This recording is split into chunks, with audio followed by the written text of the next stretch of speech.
चलिए अनुच्छेद 19। तो अब दोस्तों हम पढ़ने वाले हैं स्वतंत्रता संबंधी अधिकार। क्या पढ़ने वाले हैं? स्वतंत्रता। तो अब दोस्तों स्वतंत्रता संबंधी अधिकारों के बारे में पढ़ेंगे। स्वतंत्रता संबंधी अधिकार। यार मैं इतनी सिंपल लैंग्वेज में आपको समझा रहा हूं, उसके बावजूद भी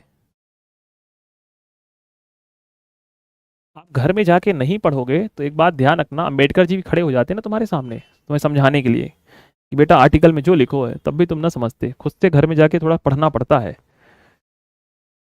अनुच्छेद 19 है, 20 है, 21 है और 22। तो 22 तक यहाँ पे चलेंगे अपन लेकर। स्वतंत्रता संबंधी अनुच्छेदों के बारे में पढ़ेंगे। तो अनुच्छेद 19 से लेकर 19 है, चाहे 20 है, चाहे 21 है, चाहे 22 है, हम यहाँ पे स्वतंत्रता की बात करेंगे। किसकी बात करेंगे? स्वतंत्रता की बात करेंगे। लिखो, अनुच्छेद 19 डालो। वाक एवं अभिव्यक्ति की स्वतंत्रता। क्या है दोस्तों अनुच्छेद 19 में? वाक एवं अभिव्यक्ति की स्वतंत्रता।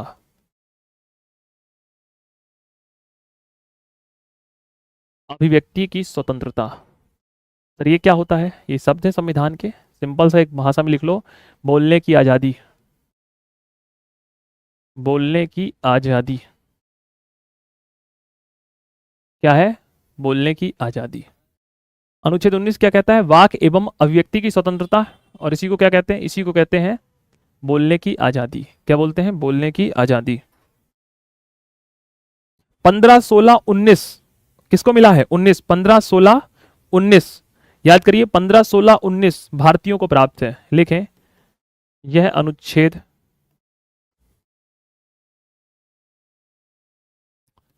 केवल भारतीयों को प्राप्त है।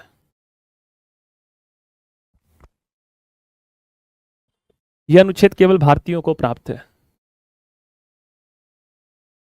15, 16, 19, 29, 30 है ना? किसको प्राप्त है? ये केवल भारतीयों को प्राप्त है। तो दोस्तों अनुच्छेद 19 जो है ना, आपको बोलने की आजादी देता है। क्या करता है? बोलने की आजादी देता है कि भाई आप बोल सकते हैं, कोई दिक्कत की बात नहीं है। ठीक है, कौन कहता है? अनुच्छेद 19 आपको बोलने की आजादी यहां पर देता है कि आप क्या कर सकते हैं? बोल सकते हैं, कोई दिक्कत की बात नहीं है। ठीक है दोस्तों, अगर हम बात कर लेते हैं अनुच्छेद के बारे में, अनुच्छेद 19 के बारे में, तो अनुच्छेद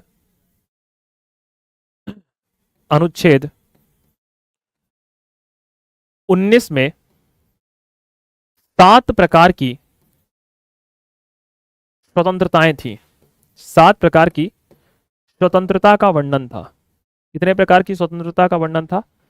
7 प्रकार की स्वतंत्रता का वर्णन था। कब वर्णन था सर?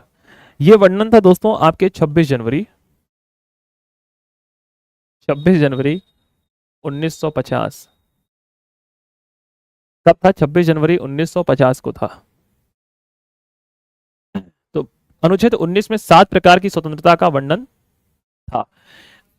अब वर्तमान की बात करते हैं। तो वर्तमान में 6 प्रकार की स्वतंत्रताएं दी गई हैं। 6 प्रकार की स्वतंत्रताओं का वर्णन किया गया है। 6 प्रकार की स्वतंत्रताओं का वर्णन किया गया है। वर्णन किया गया। तो सर एक कहां गई सर? मैंने कहा संपत्ति के अधिकार को हटा दिए। संपत्ति सर 19 में भी थी। मैंने कहा हाँ, संपत्ति 19 में भी थी। संपत्ति के अधिकार को हटा दिए गए हैं। तो संपत्ति के अधिकार को समाप्त कर दिया गया है। संपत्ति के अधिकार को क्या कर दिया गया है? समाप्त कर दिया गया है। तो मतलब सर जी अनुच्छेद 19 में भी संपत्ति था? मैंने कहा हाँ, अनुच्छेद 19 में भी संपत्ति था।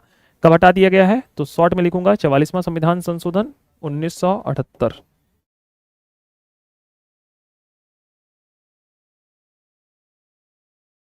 लो, तो अनुच्छेद जब 19 आप पढ़ते थे ना, जब आजाद संविधान बना, तो हमारे संविधान में अनुच्छेद 19 में 7 प्रकार की स्वतंत्रताएं थी। कितनी प्रकार की थी? 7 प्रकार की स्वतंत्रताएं थी। परंतु अब वर्तमान में कितने प्रकार की है? वर्तमान में 6 प्रकार की स्वतंत्रताएं यहां पर देखने को मिल रही हैं। कितने प्रकार की? 6 प्रकार की। लिख लो।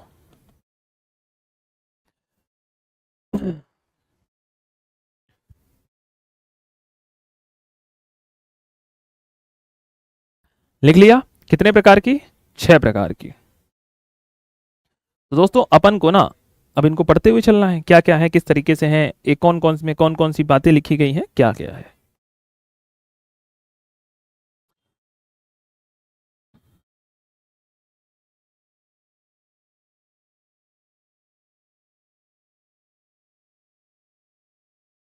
लिख लिया इसको, तो किनारे हो जाता हूँ, नोट कर लो।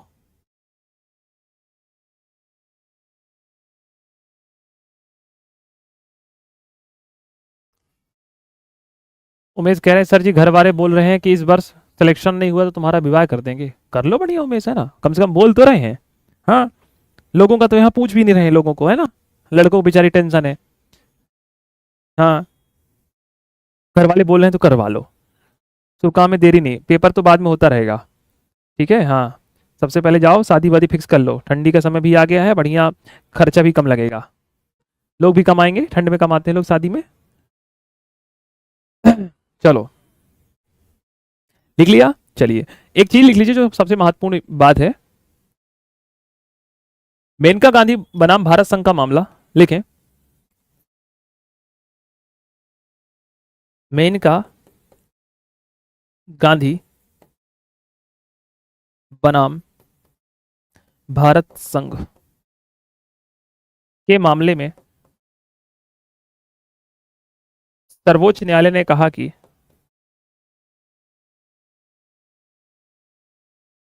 सर्वोच्च न्यायालय ने कहा कि, तो दोस्तों ध्यान रखिएगा, मेनका गांधी बनाम भारत संघ के मामले में सर्वोच्च न्यायालय ने क्या कहा, तो सर्वोच्च न्यायालय ने कहा कि अनुच्छेद 14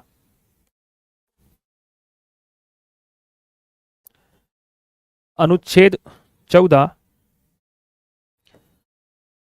अनुच्छेद 19 व अनुच्छेद 21 स्वर्णिम चतुर्भुज बनाते हैं। क्या बनाते हैं? स्वर्णिम त्रिभुज बनाते हैं, त्रिभुज बनाते हैं। मतलब अगर हम संविधान के इन 3 आर्टिकल को मिला दें तो हमारे संविधान की बहुत सारी व्याख्याएं क्लियर हो जाती हैं। किसके? तो इसको 14, 19, 21 को मिला दें तो ये ट्री एंगल बना लेते हैं। क्या बना लेते हैं? स्वर्णिम गोल्डन ट्रायंगल बना रहे हैं। क्या बना रहे हैं? गोल्डन ट्रायंगल बनाते हैं।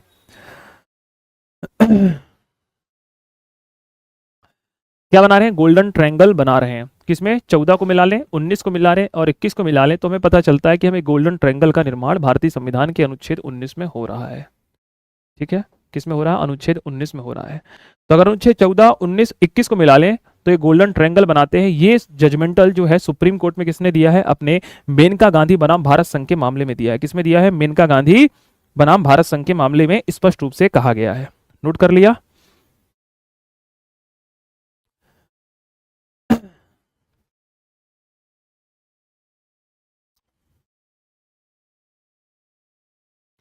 इसको लिख लो।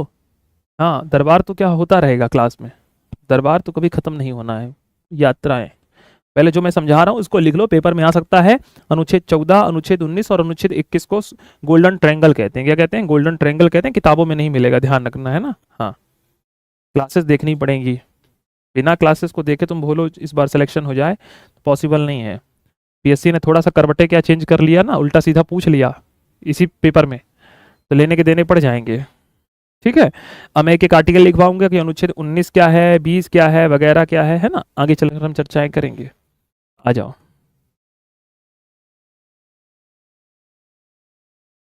अनुच्छेद 19 फर्स्ट ए, सबसे पहले हम पढ़ेंगे ए। अनुच्छेद 19 एक ए जो कहता है, क्या कहता है दोस्तों? आपके वाक एवं अभिव्यक्ति की स्वतंत्रता के बारे में बताता है। किसके बारे में? कि वाक एवं अभिव्यक्ति की स्वतंत्रता। आपको क्वेश्चन उसमें भी पढ़ा है मैंने कहा, हाँ, वाक एवं अभिव्यक्ति की स्वतंत्रता इसमें लिखा है अनुच्छेद 19 ए में लिखा हुआ है, मतलब बोलने की आजादी है। इसमें है बोलने की आजादी, अनुच्छेद 19 में आपको दी गई है। आप बोल सकते हैं, कोई दिक्कत की बात नहीं है, आप अपनी बातों को गंभीरता पूर्वक रख सकते हैं। एग्जाम्पल के तौर पे समझिए दोस्तों, अनुच्छेद 19 ए क्या कहता है कि हर व्यक्ति को बोलने की आजादी है। हर व्यक्ति अपने विचार एक दूसरे के सामने क्या कर सकता है? प्रस्तुत कर सकता है, अर्थात अपने विचारों के माध्यम से अपनी अभिव्यक्ति को रख सकता है। परंतु बोलने की आजादी ये तात्पर्य बिल्कुल भी नहीं है कि आप उल झुलूल बोले, आप ऐसा कुछ बोले जिससे देश की एकता और अखंडता क्या हो? बाधित हो। जैसे कुछ समय पहले जेएनयू में बहुत सारे लोगों ने नारा लगाया है ना कि अफजल हम शर्मिंदा है ना, ऐसे नारे लगाए गए ना कि अफजल हम शर्मिंदा हैं, तेरे कातिल अभी जिंदा है ना। हाँ, कुछ लोगों ने ऐसा नारा लगाया, ये बात सुप्रीम कोर्ट गई, सुप्रीम कोर्ट ने बुला लिया, बेटा इधर आओ, इधर आओ, क्या बोल रहे थे, खाते हमारे देश में हो, रहते हमारे देश में हो, सांस हमारे देश में लेते हो, पानी हमारे देश में पी रहे हो, और अफजल गुरु को अपना गुरु मान रहे हो, आतंकवादी है अफजल गुरु है। ज्यादा अगर अच्छा लग रहा हो तो बताओ, पहुंचा देते हैं ऊपर। तो कहने का तात्पर्य यह है कि बोलने की आजादी, तो इसका तात्पर्य यह नहीं कि आप कुछ भी मुंह उठाकर बोल देंगे, ठीक है। हाँ, क्योंकि मैं देखता हूं दोस्तों आजकल सोशल मीडिया में इस आजादी का घनघोर तरीके से दुरुपयोग हो रहा है ना। क्योंकि हमें पता चल गया है केवल कि हमें बोलने की आजादी है, पता नहीं कैसे किसी ने ज्ञान दे दिया है सोशल मीडिया के लोगों को कि हमें बोलने की आजादी है, हम किसी के खिलाफ कुछ भी बोल सकते हैं। तो सुप्रीम कोर्ट समय समय पर धरता रहता है ऐसे लोगों को कि इधर आओ, बोलने की आजादी तुमको बताते हैं क्या क्या बोलने की आजादी है, इसलिए आप सोच समझ के बोलिए, है ना। इसीलिए दोस्तों देखते होंगे कि जब अगर कोई व्यक्ति बहुत बड़ा व्यक्ति है, प्रतिष्ठित व्यक्ति है, अगर उसके खिलाफ कोई व्यक्ति उल्टा सीधा बोल देता तो मानहानि का केस ठोक देता है ना। कुछ लोगों के घर तक बिक जाते हैं मानहानि के केस के भरते भरते। मानहानि केस क्या होता है आगे चलकर बताऊंगा, कि हर व्यक्ति की एक समाज में प्रतिष्ठा होती है ना, और अगर आपने उल्टा सीधा उसके खिलाफ बोल दिया तो वो आपके क्या कर सकता है, केस ठोक सकता है, छप्पर बिक जाते हैं केस भरते भरते पैसा। तो मानहानि का केस ऐसे ही नहीं लगाया जाता। किसी व्यक्ति की क्या होती, गरिमाएं होती है समाज में। बोलने की आजादी का तात्पर्य है कि आप बोलें परंतु गरिमापूर्ण बोले, फिर ऐसा बोले कि जब आपके खिलाफ कोई ऐसा बोल रहा हो तो उसको सुनने की क्या होनी चाहिए, योग्यता होनी चाहिए ना, है ना। क्या होनी चाहिए, योग्यता होनी चाहिए। वो तो एक बात हुई कि आप दूसरे के खिलाफ उल्टा सीधा बोल रहे हैं, जब आपके खिलाफ बोलने की बारी आई तो फिर आपने क्या कर लिया है, फिर आप कह रहे हैं सखी सैया तो खूब ही कमाते हैं, महंगाई डाइन खाए जाते हैं। ऐसा काम थोड़ा चलेगा। हाँ, लिखना पड़ेगा ना दोस्तों, लिखो जल्दी से। अनुच्छेद 19 क्या कहता है कि सभी नागरिकों को अपने विचारों को रखने और बोलने की आजादी है। अनुच्छेद 19 ये आपको अधिकार प्रदान करता है।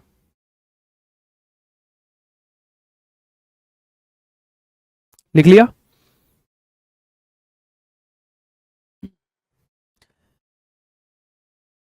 और नहीं तो क्या, लिखो इसमें केस लिख लो, इंडिया एक्सप्रेस बनाम भारत संघ।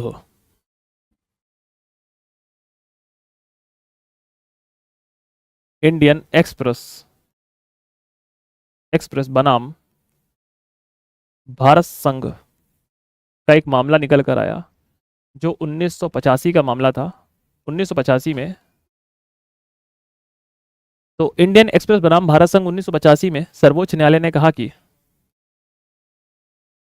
सर्वोच्च न्यायालय ने कहा कि अनुच्छेद 19 एक ए के तहत प्रेस की स्वतंत्रता है। प्रेस मतलब मीडिया, प्रेस मतलब मीडिया की स्वतंत्रता है। तो हमारे दोस्तों संविधान में जो मीडिया है ना, मीडिया, इस मीडिया को बोलने की आजादी दी गई है अनुच्छेद 19 एक ए के तहत। ये किसने दी है, सर्वोच्च न्यायालय दी। सर्वोच्च न्यायालय ने कहा है कि जो मीडिया है अर्थात प्रेस है, मीडिया मतलब, प्रेस का तात्पर्य क्या होता है, प्रेस का तात्पर्य, प्रेस का तात्पर्य होता है विष कन्याओं से, है ना। जैसे मतलब मीडिया से है, किससे है, मीडिया से, मीडिया से है, प्रिंट मीडिया से है।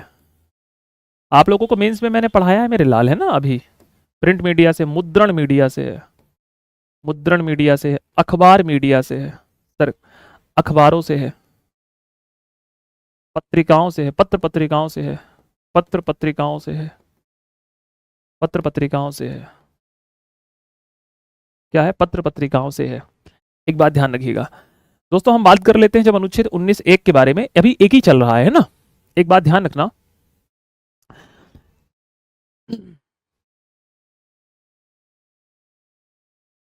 प्रेस को लोकतंत्र का चौथा स्तंभ कहा जाता है। प्रेस को लोकतंत्र का चतुर्थ स्तंभ कहा जाता है, फोर्थ पिलर ऑफ कॉन्स्टिट्यूशन या डेमोक्रेसी। लोकतंत्र का चतुर्थ स्तंभ प्रेस को कहा जाता है, प्रेस को कहा जाता है। लिख लीजिए, किसको कहा जाता है, प्रेस को लोकतंत्र का चौथा स्तंभ कहते हैं। क्या कहते हैं, लोकतंत्र को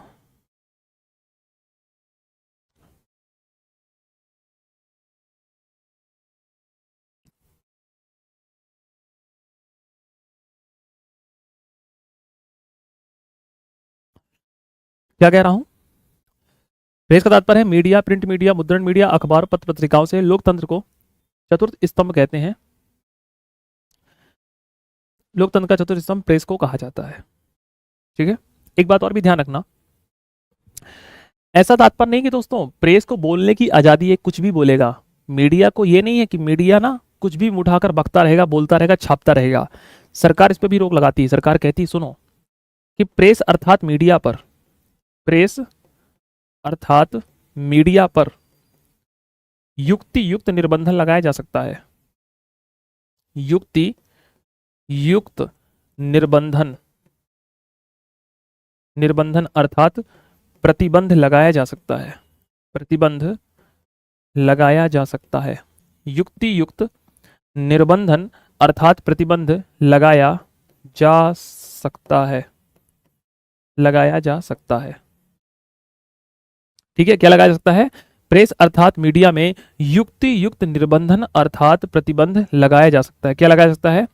युक्ति युक्त निर्बंधन अर्थात प्रतिबंध लगाया जा सकता है। क्या लगाया जा सकता है? प्रतिबंध लगाया जा सकता है। ध्यान रखिएगा। ठीक है,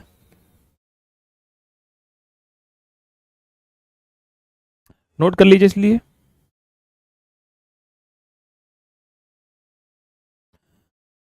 तो इंडियन एक्सप्रेस बनाम भारत संघ 1985 के मामले में यहाँ पे सुप्रीम कोर्ट ने बहुत जजमेंटल या बहुत क्लियर कट डिसीजन दिया 1985 वाला। इससे पहले एक मामला और भी हुआ था, जैसे आप लोग कह रहे हैं कमेंट सेक्शन में लगे हैं कुछ लोग, सकल प्रेस बनाम भारत संघ का मामला 1962, उसमें भी ये सेम कहा गया है। ठीक है, बनाम मतलब होता है वर्सेस, है ना, जैसे कहते हैं ना भारत बनाम पाकिस्तान का मैच है, तो भारत वर्सेस पाकिस्तान का मैच है। क्लियर है सभी को? तो भैया हम पहले क्या कहते हैं कि भैया मीडिया को बोलने की आजादी है, मीडिया बोले, कोई दिक्कत की बात नहीं। अनुच्छेद 19 कहता है कि मीडिया को बोलने की आजादी है, मीडिया रखे अपनी बातों को, आप कोई व्यक्ति को भी बोलने की आजादी है, परंतु आप इस पर युक्ति युक्त निर्बंधन लगाते हैं। युक्ति युक्त का तात्पर्य क्या होता है कि जब भी देश की एकता और अखंडता का मुद्दा आएगा और अगर भारत सरकार को लग रहा है कि इस विषय पर मीडिया को नहीं बोलना चाहिए तो मीडिया नहीं बोलेगी। अगर ऐसा कुछ मुद्दा आता है जो एक देश दूसरे देश का क्या है, जो एक देश दूसरे देश के मानवाधिकारों का उल्लंघन हो रहा है, किसी दूसरे देश के आंतरिक मामलों का उल्लंघन हो रहा है, सोवरेनिटी का उल्लंघन हो रहा है, देश किसी दूसरे देश की एकता और अखंडता का उल्लंघन हो रहा है हमारे बोलने से, तो मीडिया पर प्रतिबंध लगाया जाएगा। ये भारत सरकार पास क्या है? फुल पावर है। क्या है? फुल पावर है। मेंस में मैंने आप लोगों को डिटेल में ये सब चीजें पढ़ाई हुई हैं। ठीक है ना, तो जो मेंस वगैरह पढ़े होंगे मेरे से उनको सब पता होगा कि मीडिया पर हमने बहुत डिटेल चर्चा की है। प्रिंट मीडिया आपके सिलेबस का हिस्सा है, चाहे प्रिंट मीडिया हो, चाहे प्रेस मीडिया हो, चाहे मुद्रण मीडिया हो, चाहे इलेक्ट्रॉनिक मीडिया हो, हमने मेंस में ऑलरेडी बहुत डिटेल्स इसको पढ़ा हुआ है। ठीक है, चलो यहाँ क्लियर है दोस्तों। अनुच्छेद 19 दोस्तों बहुत इंपॉर्टेंट है, इसमें एक केस और हुआ है, लगे हाँ तो मैं इसके बारे में भी चर्चा कर लेता हूँ। दोस्तों हम बात कर लेते हैं आपके अनुच्छेद 19 के बारे में, तो हमें एक चीज जानकारी और मिलती है। मामला निकल कर आता है नवीन जिंदल बनाम भारत संघ का मामला। नवीन जिंदल बनाम भारत संघ। नवीन जिंदल, जिंदल का स्टील बड़ा फेमस है, तो नवीन जिंदल बनाम भारत संघ का मामला। भारत संघ के मामले में अब ये मामला किससे था? ये मामला था ध्वजारोहण से। ध्वजारोहण करते हैं ना अपन लोग 26 जनवरी 15 अगस्त में ध्वजारोहण करते हैं, तो ये मामला तब को निकल कर आया था। तो इसमें कहा गया था कि निजी भवनों और स्थानों पर ध्वजारोहण की स्वतंत्रता भी शामिल है।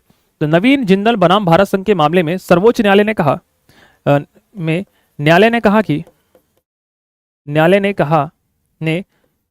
कि निजी भवनों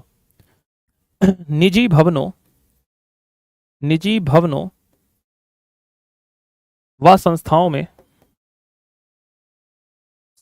में ध्वजारोहण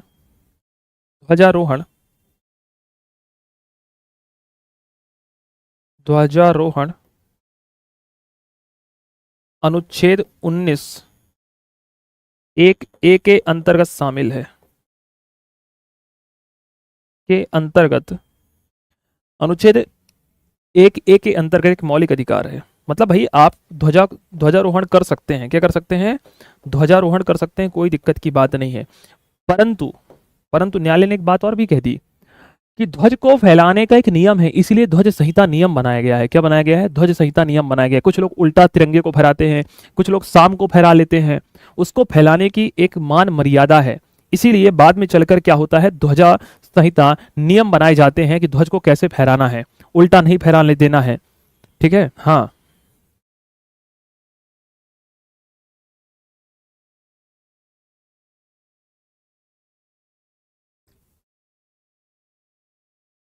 अभी अनुच्छेद 19 ही चल रहा है दोस्तों, ध्यान रखना। अनुच्छेद 19 में जितनी भी महत्वपूर्ण महत्वपूर्ण चीजें हैं ना, हम सब पर बातें कर रहे हैं, हम भाग नहीं रहे हैं। मैंने पहले कह दिया था कि हम बहुत अच्छे से पढ़ रहे हैं, क्योंकि मेंस की भी क्लासेस साथ साथ चल रही हैं। ये आपके पूरा मौलिक अधिकार मेंस में भी है ना। अब अगर डिप्टी कलेक्टर और कलेक्टर बनना है आप लोगों को, तो कुछ अच्छे लेवल की बातें लिखनी पड़ेगी मेंस में। हवाबाजी से आंसर नहीं चलेगा, ना मेंस निकलेगा। इन केसों को आपको याद करना है। जैसे मैंने प्रेस के बारे में बताया यहाँ पर, ये बहुत फेमस है, इंडियन एक्सप्रेस बनाम 1985 का मामला। सुप्रीम कोर्ट बहुत बड़ा जजमेंटल देते हैं प्रेस को लेकर के। नवीन जिंदल के मामले में सर्वोच्च न्यायालय ने बहुत पहले स्पष्ट तरीके से कर दिया कि भैया निजी भवनों और संस्थानों में आप क्या कर सकते हैं, तिरंगा झंडा फहरा सकते हैं। हाँ, नवीन जिंदल का मामला बड़ा फेमस है, 2004 का केस है। लिखना चाहे तो कब का है, 2004 लिख लो, जरूरी नहीं है, केवल केस जरूरी होता है। पर अगर ईयर वगैरह भूल जाए ना, तो तुक्का मत माराना कि 2019 का केस है, क्योंकि हमारे समाज में एक से एक बुद्धिजीवी लोग बैठे हुए हैं जो आपको बता देंगे कि भूल जाए तो लगा देना तुक्का। संविधान में तुक्का नहीं लगता है। लिख लिया है, अभी 19 ही चल रहा है। 19 में और 4 चीजें हैं जिस पर हम चर्चा करेंगे अभी। दोस्तों आप सभी ने पढ़ा होगा सूचना का अधिकार अधिनियम, है ना, पढ़ा होगा ना, right to information. Right to information में अनुच्छेद 19(a) के तहत ही जोड़ा गया है। किसमें है, अनुच्छेद 19(1) में ही जोड़ा गया है, सूचना का अधिकार। इसमें दोस्तों और भी कुछ जोड़ा गया है, सूचना का अधिकार अधिनियम। तो लिखेंगे सूचना का अधिकार अधिनियम कब आया, 2005 आया। कब आया, सूचना का अधिकार अधिनियम 2005। और यह लागू कब हुआ, यह लागू हुआ 12 अक्टूबर 2005 से। क्या, सूचना का अधिकार अधिनियम। तो एक बात ध्यान रखिएगा, सूचना का अधिकार अधिनियम 2005 में था, लागू हुआ 12 अक्टूबर 2005 से। भारत विश्व का तीसरा देश बना, है ना। स्वीडन दुनिया का पहला देश था जहां पे सूचना का अधिकार लागू था। कौन सा, स्वीडन। ध्यान रखना, दुनिया में पहला देश, दुनिया का प्रथम देश कौन था, तो स्वीडन था। कौन था, स्वीडन। स्वीडन था जहां पर सूचना का अधिकार लागू था। तो सूचना का अधिकार अधिनियम 2005 जो दोस्तों, इसको भी हमने किसके अंतर्गत शामिल कर लिया, तो इसको भी हमने अनुच्छेद 19(1) के तहत शामिल किया है। किसके तहत, किसके तहत शामिल कर लिया है, इसको भी अपन ने अनुच्छेद 19(1) के तहत शामिल किया है। ए के तहत शामिल किया है। इसमें एक जो केस निकल कर आता है दोस्तों, वो केस निकल कर आता है आपके दिनेश त्रिवेदी बनाम भारत संघ। दिनेश त्रिवेदी बनाम भारत संघ का मामला लेकर आते हैं इसमें। और इस मामला के तहत दोस्तों हम सूचना के अधिकार अधिनियम 2005 में इसको लागू कर देते हैं। क्या कर देते हैं, इसको लागू कर देते हैं। एक बात ध्यान रखिएगा कि काफी चर्चा में था, क्योंकि 2019 में इसमें संशोधन हुआ, केंद्र सरकार ने संशोधन कर दिया। तो राहुल गांधी ने इस मुद्दे को उठाया भी था लोकसभा में कि भाई ये क्या हरकतें चल रही हैं। सूचना का अधिकार अधिनियम कब था, सूचना का अधिकार अधिनियम 2005 में आया है। कब आया है, 2005 में। लागू कब हुआ है, 12 अक्टूबर 2005 से लागू हुआ है। दुनिया का पहला देश कौन है, स्वीडन बना है। अनुच्छेद 19(a) के तहत इसे एक केस हुआ था सुप्रीम कोर्ट में, जिसका नाम है दिनेश त्रिवेदी बनाम भारत संघ और प्रभा दत्त बनाम भारत संघ। 2 केसेस थे, लिखना चाहो तो लिख लो, प्रभा दत्त बनाम भारत संघ, बनाम भारत संघ। इन 2 मामलों में सुप्रीम कोर्ट ने कह दिया कि भैया सूचना का अधिकार भी अनुच्छेद 19 के तहत ही शामिल किया जाना चाहिए। तो अनुच्छेद 19 के तहत इसको भी हमने शामिल कर लिया।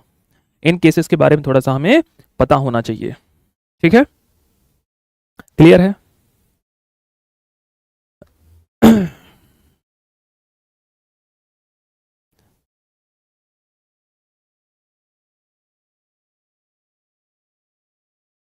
देखो, अपन को पूरे केसेस नहीं याद करना है, अपन को फेमस मौलिक अधिकार के कुछ केसेस है जिस पर मैं बात कर रहा हूं।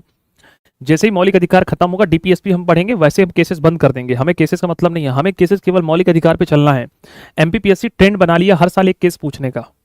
देखो लगातार ये 4-5 सालों से ट्रेंड में आ गया, हर साल एक केस पूछ रहा है। प्री में तो इस बार एक पूछा, मेंस में 2 पूछ लिया इस बार। तो लगातार केस बाय केस चल रहे हैं, हमें केसेस के बारे में थोड़ा बहुत तो इन्फॉर्मेशन होना चाहिए कि हम लगा सकें उसके बारे में, है ना। चलो लिख लिया दोस्तों। अनुच्छेद 19A ये तब हाईलाइटेड रहा, काफी चर्चा में रहा। इसके दो केसेस हमेशा से चर्चा में रहते हैं। पहला जो केसेस रहा वो ये प्रेस वाला रहता है, मीडिया हमेशा इस बात को उठाती है कि हम पर प्रतिबंध लगाया जाता है ना। खैर तुम्हारे अलग मैटर है। एक मैटर तो सूचना का अधिकार अधिनियम था, जब इस पर 2019 में संशोधन हो गया। संशोधन क्या हुआ लगे हाथों में बता देता हूं, हालांकि मैं आगे चलकर आपको पढ़ाऊंगा एक्ट भी। जो सूचना का अधिकार अधिनियम था दोस्तों, इस अधिकार के अधिनियम में यह परिवर्तन कर दिया गया सूचना के अधिकार अधिनियम में, कि पहले इसमें क्या हुआ करता था कि जो इसके अध्यक्ष एवं सदस्य थे, चाहे राष्ट्रीय सूचना आयोग की हम बात कर लें चाहे राज्य सूचना आयोग की बात कर लें, इसके अध्यक्ष एवं सदस्यों का कार्यकाल फिक्स था, इनका वेतन और भत्ता फिक्स था। बाद में दोस्तों सरकार ने 2019 में संशोधन कर दिया और क्या कह दिया कि सूचना के अधिकार अधिनियम 2019 के तहत जो राइट टू इंफॉर्मेशन जो एक्ट है 2005, उसमें हम संशोधन कर रहे हैं। और संशोधन के तहत केंद्र सरकार ने यह कह दिया कि इनके अध्यक्ष एवं सदस्य कितने साल काम करेंगे ये केंद्र सरकार डिसाइड करेगी, और दूसरा इनको वेतन और भत्ता कितना मिलेगा ये भी केंद्र सरकार डिसाइड करेगी। तो राहुल गांधी ने इस विषय को उठाया कि भाई सरकार तो क्या तानाशाही कर रही है, कि इससे जो अधिकारी यहां बैठे होंगे सूचना कभी देंगे ही नहीं इस विषय पर, न लोगों को सुनेंगे, क्योंकि केंद्र सरकार उनको अपने नियंत्रण में ले लेती है। और सही बात है, सरकार ने गलत किया है, जो गलत किया तो अपन उसको खुल को बोलते हैं गलत ही, बिल्कुल बात है। जब आप सूचना का अधिकार अधिनियम दे रहे हैं तो केंद्र सरकार को फिर ऐसी क्या करने हरकतें करने की आवश्यकता है? नहीं नहीं दो मतलब खत्म ही कर दो, फिर क्यों डरा रहे हो भैया इन लोगों को? सिंपल से दिख ही रहा है कि वो आपके लिए काम करें, आप ऐसा चाह रहे हो, वो इन्फॉर्मेशन किसी को देना होता रहता है। अनुच्छेद 19 दोस्तों 2018 में फिर एक बार मुद्दे में निकल कर आया, जहां पर इस देश के कुछ वर्गों ने कहा गलत है, कुछ लोगों ने कहा सही है। समलैंगिकता, है ना, समलैंगिकता सुना है? समलैंगिकता नहीं सुना तो आज सुना देता हूं तुम लोगों को। समलैंगिकता का मुद्दा ये मेंस में भी और एथिक्स में आएगा लिखने को, हिंदी वाले पेपर में, निबंध वाले में, समलैंगिकता का मुद्दा। तो दोस्तों समलैंगिकता, एलजीबीटी सुना होगा, LGBT, एल मतलब लेस्बियन, जी मतलब गे, बी मतलब बाइसेक्सुअल, टी मतलब ट्रांसजेंडर। एलजीबीटी का मुद्दा निकल कर आया, जिसमें समलैंगिकता को दोस्तों सुप्रीम कोर्ट ने अनुच्छेद 19A के तहत एक मौलिक अधिकार के रूप में स्वीकार किया। क्या स्वीकार किया? अनुच्छेद 19A के तहत इसे मौलिक अधिकार घोषित कर दिया। क्या घोषित कर दिया? मौलिक अधिकार घोषित कर दिया। मतलब एक लड़का एक लड़के से विवाह कर सकता है, एक लड़की से विवाह कर सकती है ना। हाँ, तो मौलिक अधिकार घोषित कर दिया। अब इसमें से कुछ राय ज्यादा होंगे, हरिश्चंद होंगे, सर ये तो गलत है। गलत और सही क्या है मैं आपसे पूछना चाहता हूं।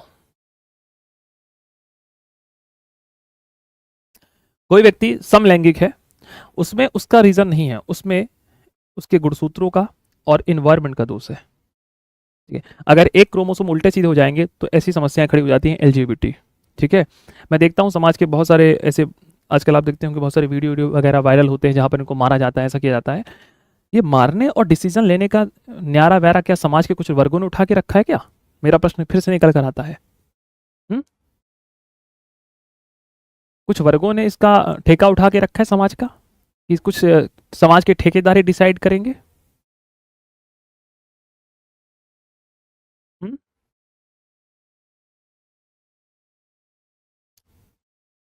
क्यों? समाज के कुछ ठेकेदार ही डिसाइड करेंगे कि समाज में क्या होना चाहिए कि क्या नहीं होना चाहिए? और ठेकेदारों को डिसाइड करने का अधिकार दे किसने दिया? मैं देखता हूं कि बहुत सारे लोग ना दूसरों की जिंदगी का डिसीजन लेते हैं। मैं हमेशा ऐसे लोगों से कहता हूं, तुमने अपनी जिंदगी का डिसीजन दे कैसे दिया किसी व्यक्ति को करने का? ये अधिकार किसको कैसे दे दिया?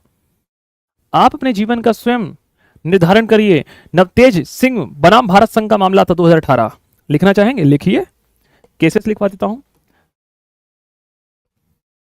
नवतेजस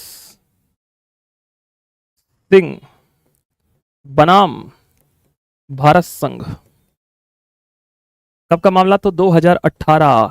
और सरकार ने सुप्रीम कोर्ट ने बहुत स्पष्ट डिसीजन दिया कि समलैंगिकता अब भारत में स्वीकार है, पहले नहीं था, अब स्वीकार है, और किसी भी समलैंगिक जोड़े के साथ कोई भेदभाव नहीं किया जाना चाहिए। परंतु एलजीबीटी गोद नहीं ले सकती, इस मुद्दे पर एक कमेटी बनी है। देवेंद्र जी आप थोड़ा सा पढ़िए इसके बारे में। जैसे एलजीबीटी का डिसीजन सुप्रीम कोर्ट ने 2019 में दिया, तो एक मामला केंद्र सरकार ने फिर उठा दिया। यह मामला था एलजीबीटी को लेकर नहीं था, इस मामले को ध्यान में रखते हुए एक निधि अधिनियम आया है, मैं भी आप लोगों को पढ़ा रहा था। किसमें पढ़ा रहा था? मैंने अभी आप लोगों को पढ़ाया है साइंस वाले सेक्टर में, पेपर 3। याद करिए, मैंने पेपर 3 में आप लोगों को, जब हम बात कर रहे थे साइंस टेक्नोलॉजी, और साइंस टेक्नोलॉजी वाले पोर्शन में हमने एक विषय पर बात की थी, और हमने कहा था आप लोगों से कि जिन महिलाओं और पुरुषों के बच्चे नहीं होते हैं, तो गोद लेने के लिए या सैरोगेसी एक्ट लेकर आई सरकार 2019 में। तो मैंने आपको सैरोगेसी अधिनियम पढ़ाया था, याद करिए।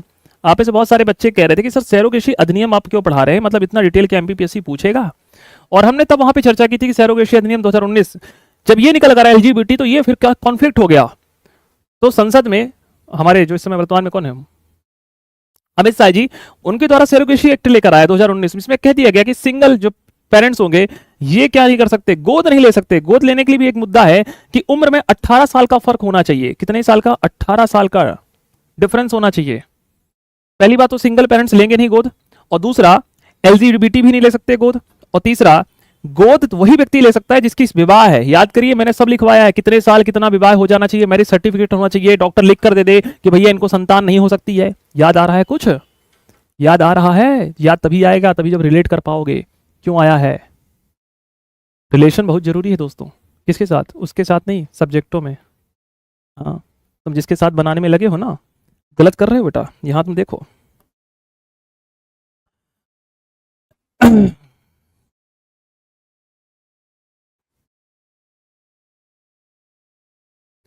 बना लिए हो? हाँ,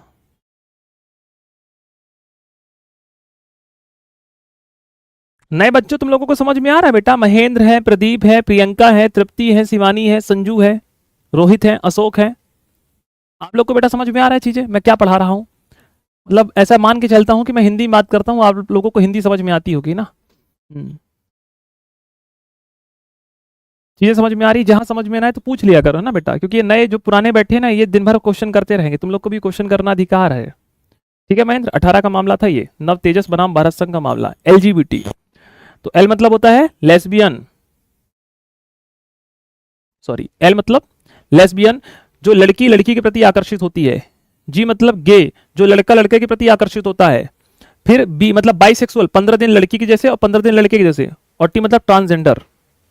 आ रहा है? बहुत अच्छी बात है।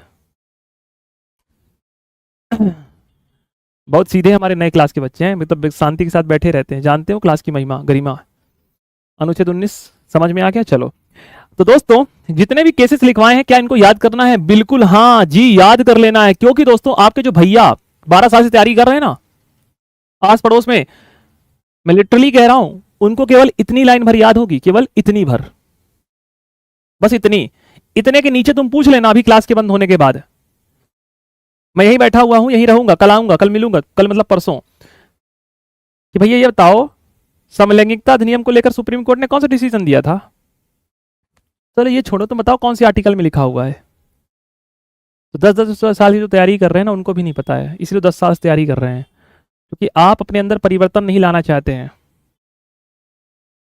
और मैं एक शिक्षक हूं, मैं हमेशा एक बात कहता हूं कि एक ही दिशा जैसे मत पढ़िए, है ना।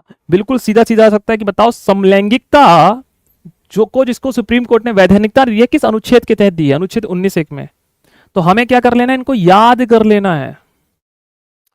सर थोड़ा डिटेल में बता दीजिए बेटा, आ जाओ मेंस वाली क्लासेस में। अशोक बहुत डिटेल चर्चा करेंगे समलैंगिकता पर, 1 घंटे डिस्कशन करेंगे। समलैंगिकता क्या होती है, सैरोगेसी एक्ट क्या होता है, ठीक है?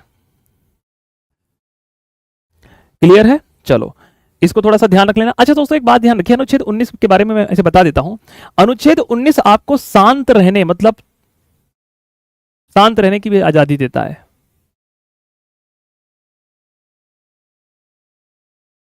क्या करता है? चाहो तो आप शांत रह सकते हो, कोई आपसे पूछे बताओ, पर ये अधिकार अपने इंटरव्यू में प्रयोग मत कर लेना। इंटरव्यू वाला पूछे सर आपका नाम क्या है, और आप कहो कि, और आधे घंटे बाद जब इंटरव्यू खत्म हो, बोलो देखो मौलिक अधिकार तो शुभम सर पढ़ाए हैं, शांत रहने का अधिकार भी मौलिक अधिकार है, तुम्हें पता नहीं है क्या? तो बेटा ऐसे प्रयोगों को ऐसी जगह पर इस्तेमाल मत कर देना जहां जीवन गर्त में चला जाए, ठीक है? कि इंटरव्यू वाले के सामने बोल दो कि भैया अनुच्छेद 19 के तहत बोलना, शांत रहने की भी आजादी दी गई है, मेरे मौलिक अधिकारों के साथ छेड़छाड़ नहीं कर सकते, अनुच्छेद 32 सुप्रीम कोर्ट चला जाऊंगा, 226 हाई कोर्ट, तरवारवाद हो, ठीक है, तो इस बात को ध्यान रखना। तो इसी के तहत दोस्तों अनुच्छेद 19 में भी लिखा हुआ है आपके क्या, चुप रहने की आजादी शांति के साथ, ठीक है, क्या है, चुप रहने का अधिकार भी अनुच्छेद 19 एक के तहत दिया गया है। चारों ओर घूमने का अधिकार है प्रिंस, है, किसके साथ घूमोगे, प्रिंसेस के साथ, आओ घुमा देते हैं। अनुच्छेद 19 क्लियर है। अब हम बात करेंगे अनुच्छेद 19 बी, किसके बारे में, अनुच्छेद 19 ए क्लियर है। अब बात करेंगे अनुच्छेद 19 बी। विदाउट प्रिंसेस कह रहा है कि सर घूमने की आजादी है, नाम रख लिया है प्रिंसेस, प्रिंस, चलो घर वालों ने रखा है। आओ बात करते हैं प्रिंस। सर पुलिस के सामने बेटा वही डरते हैं जिनको अपने अधिकार नहीं पता है, ठीक है, सिंपल सी एक बात ध्यान रखना, जिस दिन आपको अधिकार पता चल जाएंगे ना, पुलिस आपको देख के किनारे चली जाएगी, ठीक है। तुम्हें कौन से अधिकार जानने सब बता देंगे, है ना, चिंता ना करो। अभी पहले अनुच्छेद 19 एक भी पढ़ लो, क्या है, शांतिपूर्ण सम्मेलन करने का अधिकार है।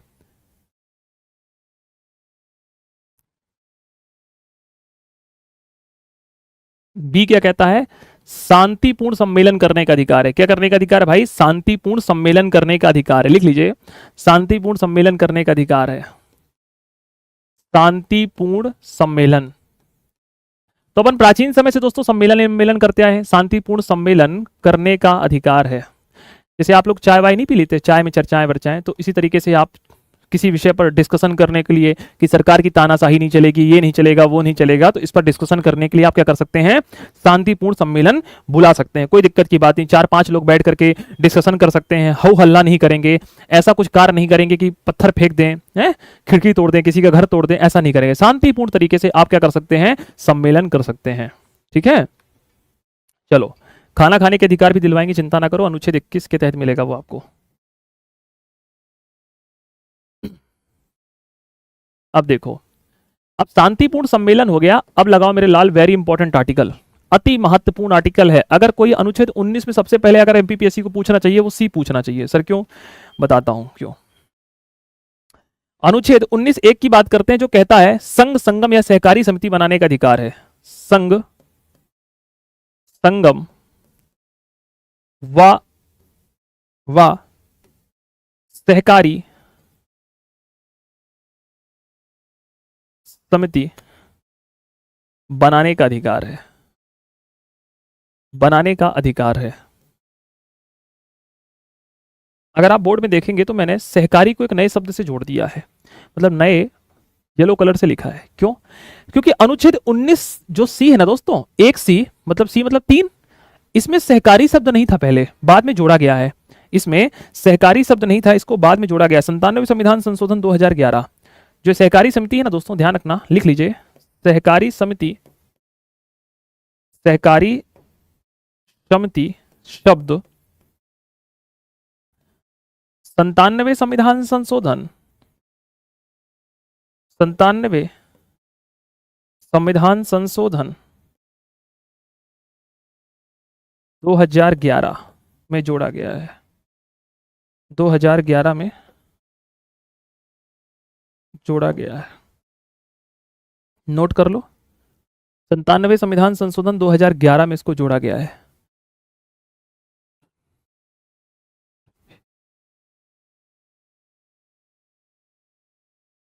संतानवे संविधान संशोधन 2011 में इसको जोड़ा गया है, ठीक है ना।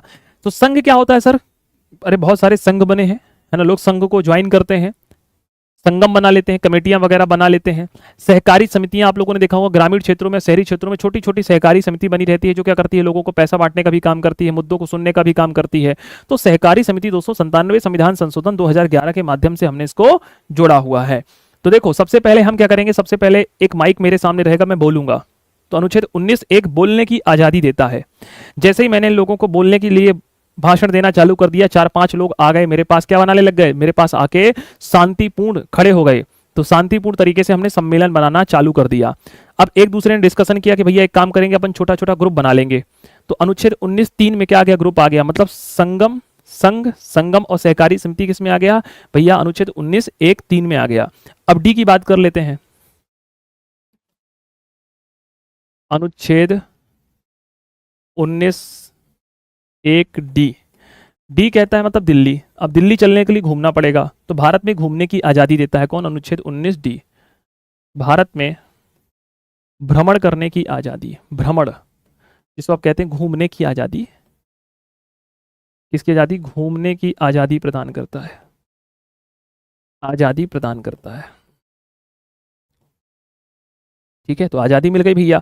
आप भारत में कहीं भी घूम सकते हो, उत्तर दक्षिण पूर्व पश्चिम, है ना, सभी जगह घूम सकते हो, कोई दिक्कत की बात नहीं है। अकेले भी घूम सकते हो, किसी और के साथ भी घूम सकते हो, घर में बिना बताए भी किसी के साथ घूम सकते हो। आपको घूमने से बिल्कुल भी नहीं रोका जाएगा। क्या नहीं किया जाएगा? आपको घूमने से बिल्कुल भी नहीं रोका जाएगा।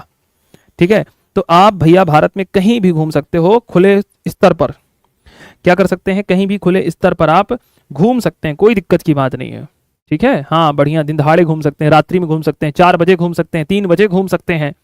ठीक है, हाँ जब चाहो तब मन घूम सकते हो, पैदल घूम सकते हो, दौड़ के घूम सकते हो, लेट के घूम सकते हो, रजाई लेके घूम सकते हो, कंबल लेके घूम सकते हो, चड्डी बनियान में घूम सकते हो, जैसे घूमना चाहो वैसे घूमो, कोई दिक्कत की बात नहीं है। रोड में घूम सकते हो, शहर में घूम सकते हो, पानी की टंकी के ऊपर घूम सकते हो, जहां घूमना चाहो। रीजनल पार्क में घूमना है वहां भी घूम लो, कोई दिक्कत की बात नहीं है, पर खुला होना चाहिए ना यार। रीजनल पार्क क्या करेगा 4 बजे रात्रि में? तुम्हारे मानसिकता ठीक नहीं लग रही बेटा, है ना? हाँ ध्यान रखो। चलो घुमा दिए, अब आ जाओ बेटा। अब घूमने पर जिंदगी थोड़ा होगी है। अनुच्छेद 19 घूम लिया। अब घूमने के बाद क्या होगा? घूमने के बाद कहीं बस जाओ, है? हाँ बसोगे नहीं कि नहीं? बसा देते हैं, है? और नहीं तो क्या। तो घूम लिया। भारत में बसने की आजादी, भारत में बसने की स्वतंत्रता, भारत में बसने की स्वतंत्रता।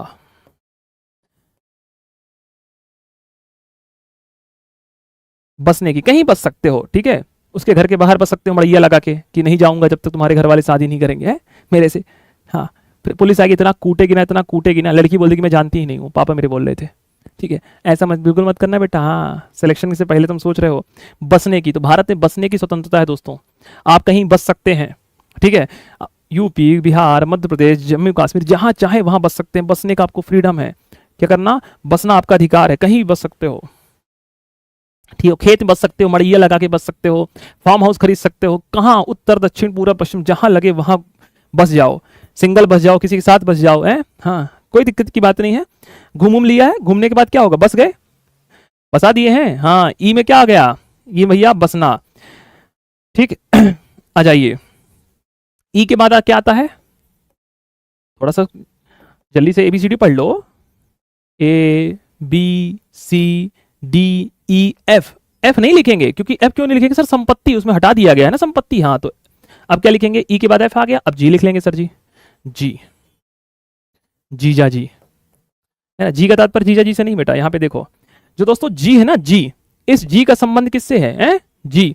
आपके अगर पति व्यापार करने जाएंगे तो क्या बोलोगी? ए जी कॉफी पी लीजिए जी, है जी। आप कमाएंगी जी, भोजन कब करेंगे जी, कपड़े टंगा दू जी, है जी। मतलब व्यापार करने की स्वतंत्रता, लिख लो। क्या करने की स्वतंत्रता? व्यापार करने की स्वतंत्रता। तो जब जी जी कहाँ जाएंगे? व्यापार करने जाएंगे, तो जीजा जी हो जाएंगे, तो व्यापार करने की स्वतंत्रता। ठीक है, तो जब जी व्यापार करने जाएंगे तो जी हो जाएंगे, ऐसे याद कर लेना। तो क्या हो गया? डी हो गया, ई हो गया, एफ, जी। अब जी के बाद क्या बचा? जी के बाद दोस्तों बचा एच। ये नहीं बचा सर? नहीं बचा। कितने हो गए रे भाई? है एच एच करवा दोगे? थोड़ा सा जोड़ लो।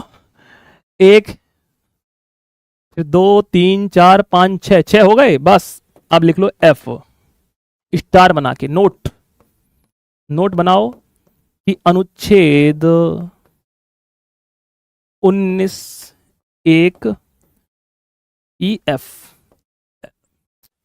ये क्या है? एफ है। इस एफ में संपत्ति का अधिकार था। क्या था? संपत्ति का अधिकार था, और भैया संपत्ति के अधिकार को समाप्त कर दिया है। बताओ कोई दिक्कत है?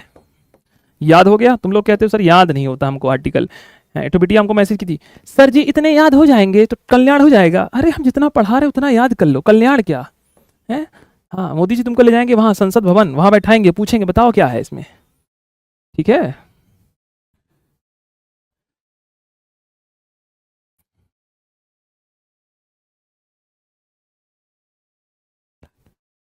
क्लियर सभी को? तो जी जी हो गया, कोई दिक्कत की बात नहीं है। अब देखो, बस अपने दिमाग में महसूस करो, क्या महसूस करो कि आपके सामने माइक लगा हुआ है ना, बोलने के कभी दिया नहीं गया घर वालों ने, अब आप पहली बार बोलना है आप लोगों को।